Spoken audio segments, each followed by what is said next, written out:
been doing a lot of overthinking lately. So I've been giving myself permission to simply play with art supplies, to make the kind of art that I enjoy making, no matter whether it fits into a schedule or a scheme, or if it's going to be a collection, or just not thinking too much about that whole question.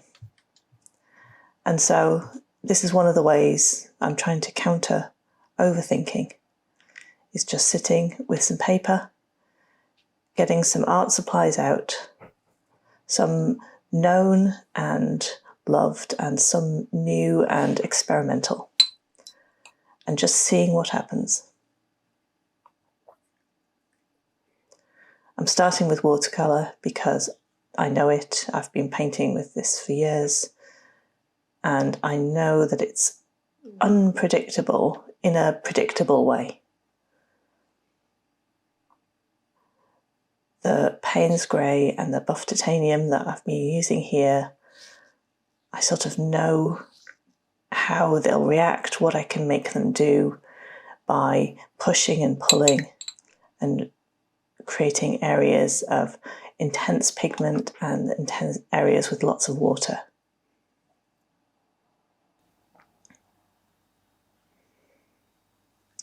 I felt the need for more colour, and I'm just doing this instinctively, looking at the painting at each stage and saying, okay, what am I going to play with next? But you can see I'm being quite careful about where I'm putting this intense green gold, and where I create an area where it's just starting to look a little bit much, a little bit overwhelming. I start trying to spread it out, see if that can lessen the impact of it.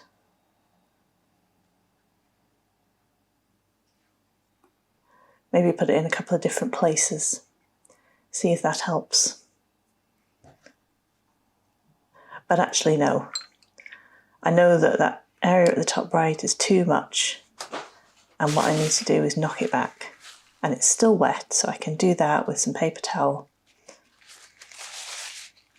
And the softened area of yellow there is now much better. So I'm going back again to a bright and adding it in tiny dabs, and lift one or two places. And I may go too far with it, but if I do, I can knock it back again. I've got a lot of interest there over on the right, just needed something to balance it off on the left.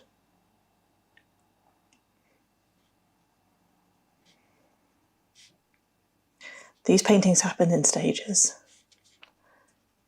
And so once this was dry, I'd put it aside for a couple of hours, and I've gone back to it. And I'm adding in some marks, echoing some of the larger patterns that I put in with watercolour. And I'm still getting used to these Neo 2 crayons, seeing what they do.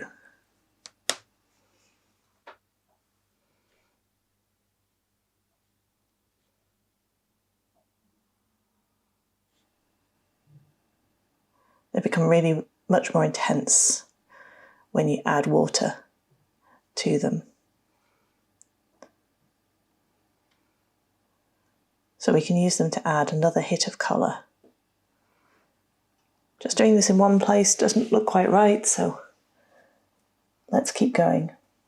Adding in a couple of more sections. I like the intense colour, so this time I dipped the end of the crayon in the water before I started.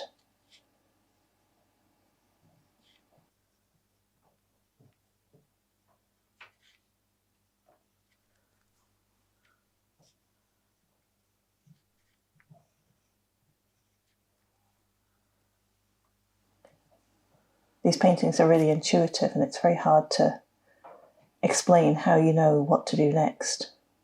But there are principles at stake. There's a balance. The sort of the rule of thirds comes into play, where you're looking to create areas of focus, kind of a third way through the painting. Creating clusters of interest in odd numbers really helps.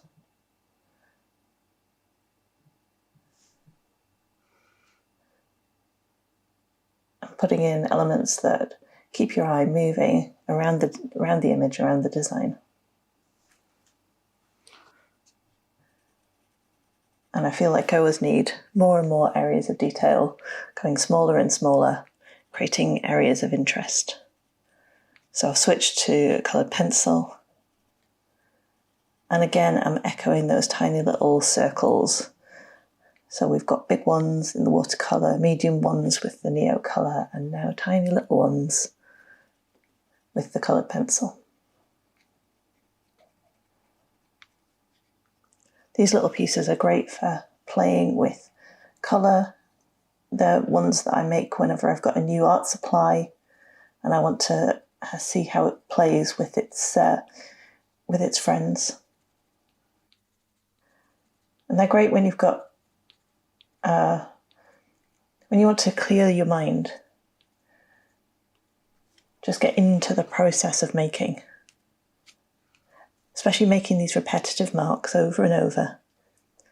That's something that I find really key to the kind of artworks that I like to make and the kind of artworks that I like to enjoy and look at as well. Repetitive detail, pattern, and colour. That's what I like in an artwork, and I hope that's what you like too.